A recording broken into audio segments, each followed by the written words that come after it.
Welcome. Today, I'll show you exactly how to close a group video chat on the Telegram app for PC using the latest update.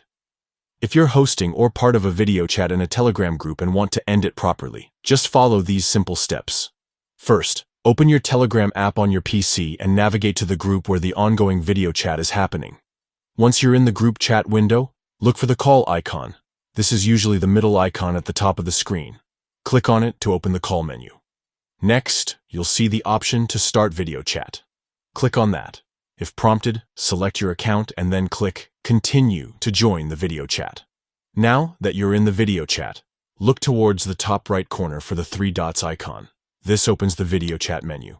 Click on it to reveal more options, including Settings. In Settings, you'll find the option to end video chat. Select that option to stop the video chat session. You'll then be asked to confirm one more time. Click Close to completely end the video chat for everyone in the group. And that's it. By following these steps, you make sure the group video chat ends cleanly without leaving any active sessions open for others to join later.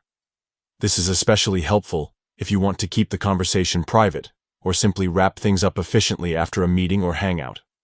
So remember, open Telegram, go to the group, click the call icon, start or join the video chat, access the three dots menu, go to Settings, then End Video Chat, and finally hit Close to finish it off. This way, you're fully in control of your group video chats on Telegram's PC app with the newest update. Thanks for watching.